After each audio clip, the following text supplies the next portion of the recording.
Namaste, myself Dr. Tanvi, consultant in ENT and head neck onco surgery in Apollo Hospital, Rourkela. आज हम लोग discuss करेंगे epistaxis के बारे में। एपिस्टेक्सिस क्या होता है? नाक से खून गिरना, इसको मेडिकल टर्म में एपिस्टेक्सिस बोला जाता है। ये जनरली हर एज ग्रुप में देखा गया है। छोटे बच्चों में अगर नाक से खून गिर रहा है तो हमारा पहला डाउट जाना चाहिए कि बच्चे ने नाक में कुछ घुसाया है। बच्चे जनरली नाक में स्टोन, कोई थर्मोकोल, मटर, चना ये सब घुसा लेते हैं और पेरेंट्स से नहीं बताते। कुछ दिन बाद उनको नाक से फाउल स्मेलिंग डिस्चार्ज होने लगता है, नाक से खून गिरने लगता है। उसके बाद पेरेंट नोटिस करते हैं कि ऐसा कुछ हुआ है।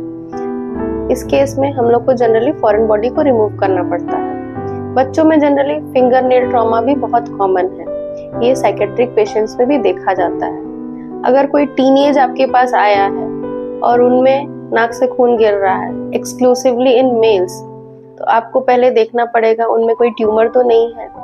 वो ट्यूमर जनरली एंजियोफाइब्रोमा होता है।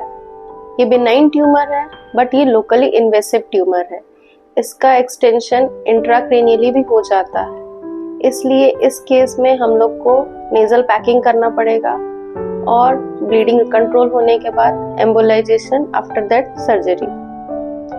अगर कोई एडल्ट आपके पास आता है, नाक से खून गिर रहा है उसके, तो आपको पहले रूल आउट करना पड़ेगा पेशेंट को कहीं हाइपरटेंशन तो नहीं है।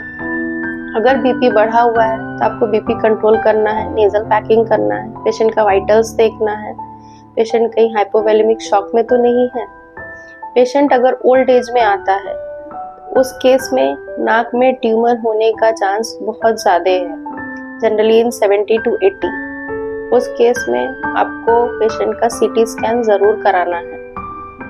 हम लोग इन्वेस्टिगेशन के लिए जनरली एंडोस्कोपी से, ये है एंडोस्कोप, इससे हम लोग एंडोस्कोपी से नाक के अंदर का ब्लीडिंग पॉइंट या फिर कोई ट्यूमर है, कोई मैलिग्नेंसी है, वो चेक कर सकते हैं। कभी कभी हम लोग को सीटी स्कैन या एमआरआई की भी जरूरत पड़ सकती है देखने के लिए।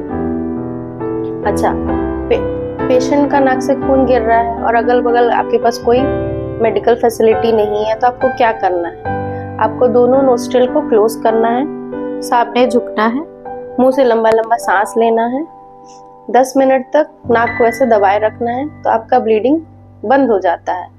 लेकिन ये एंटीरियर पार्ट ऑफ नोज से अगर ब्लीडिंग हो रहा हो तभी बंद होगा। अगर पोस्टीरियर पार्ट ऑफ नोज से ये ब्लीडिंग हो रहा हो तो नहीं बंद होगा।